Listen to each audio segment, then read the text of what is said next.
C'est l'histoire d'un crime sordide, d'un journal qui en profite pour faire des ventes records et d'un entrepreneur qui célèbre cette réussite commerciale. Dans l'affaire des crimes de Pantin en 1869, toute ressemblance avec notre époque est purement fortuite. Le 19e siècle, c'est vraiment le siècle qui invente le fait divers, qui devient une véritable stratégie éditoriale pour essayer de capter le lectorat. Voici comment la presse s'est emparée du fait divers.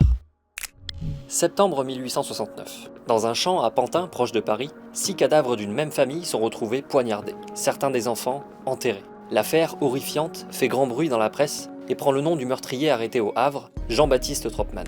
À l'époque, les journaux sont peu nombreux et plutôt aux ordres de Napoléon III. La loi sur la liberté de la presse n'est votée que 12 ans plus tard, en 1881. Le Petit Journal, un jeune quotidien, mise tout sur cette affaire Tropman pendant les 4 mois du feuilleton judiciaire qui mène à la mise à mort du meurtrier. Et le scandale, notamment quand il est lié aux faits divers, ça va être un moyen évidemment de réclame. On ne parlait pas de publicité à ce moment-là. Et on dit, c'est une maxime qui est assez courante, que le crime ne peut pas. Ben, c'est pas du tout vrai en matière journalistique. Au contraire, les ventes vont augmenter.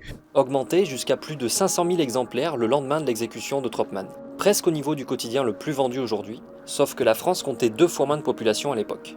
Le patron du journal s'enorgueillit de ses ventes et invite ses lecteurs à une kermesse organisée sur les lieux du crime. Son mantra, régulièrement cité, il faut avoir le courage d'être bête. La ligne jaune a été franchie donc à plusieurs reprises. On est prêt donc voilà, à se laisser aller à des choses qui aujourd'hui, d'un point de vue de la déontologie, susciteraient là encore une très vive protestation venant d'un petit peu tout le monde. Si l'affaire Tropman est un moment important dans l'histoire du fait divers, elle n'est pas la première occasion où la presse s'y intéresse. En 1818 déjà, il y a l'affaire Fualdès, en Aveyron. L'histoire d'un ancien procureur retrouvé égorgé passionne toute l'Europe via les premiers correspondants de presse qui couvrent les 3 procès. Les années 1860 voient l'apparition de chroniqueurs connus parmi les tribunaliers. Pour la première fois, certains signent leurs articles. Et puis il y a des affaires politiques qui racontent les privilèges des puissants, qui révoltent les foules et dont le traitement a une influence sur l'opinion publique. Après l'affaire Victor Noir, du nom d'un journaliste assassiné par un cousin de Napoléon III, 100 à 200 000 personnes suivent son cercueil, révoltées par les crimes du pouvoir. Le fait divers achève de passer dans une autre dimension lors de l'affaire Pranzini. Le 17 mars 1887, 3 femmes sont assassinées dans un appartement parisien par Henri Pranzini, un drôle de personnage, interprète et mercenaire. La scène de crime est une boucherie. Ce qui est nouveau, c'est le changement de rapport de force dans le triptyque des 3 P. Police, parquet, presse. On assiste finalement là vraiment à une concurrence entre l'enquête policière et puis l'enquête journalistique. Ce qui donne lieu à un grand déballage d'infos en public et laisse entrevoir les dysfonctionnements policiers. La police parisienne apprend dans la presse qu'un suspect a été arrêté à Marseille.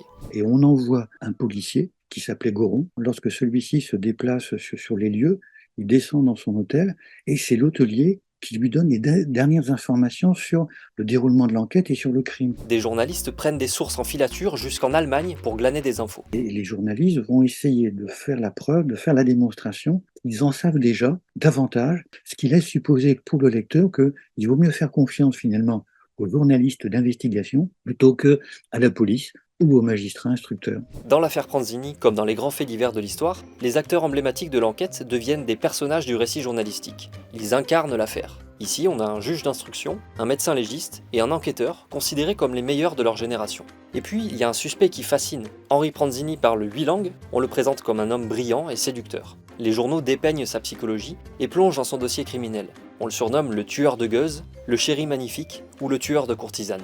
En cette fin de siècle, le fait divers contribue à l'attrait du public pour la presse, qui voit se développer le leadership des titres à grand tirage.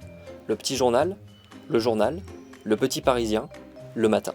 Et ces 4 grands périodiques vont après, postérieurement, avoisiner chacun, parfois à tour de rôle, le million de lecteurs chacun. Il y a une vraie transformation, il y a une appétence pour la presse, pour l'information, pour le créateur et le fondateur du Petit Journal, donc Moïse Polydor Millot, on l'avait même surnommé, alors c'est l'humour du 19e siècle, mais on l'avait surnommé le millionnaire.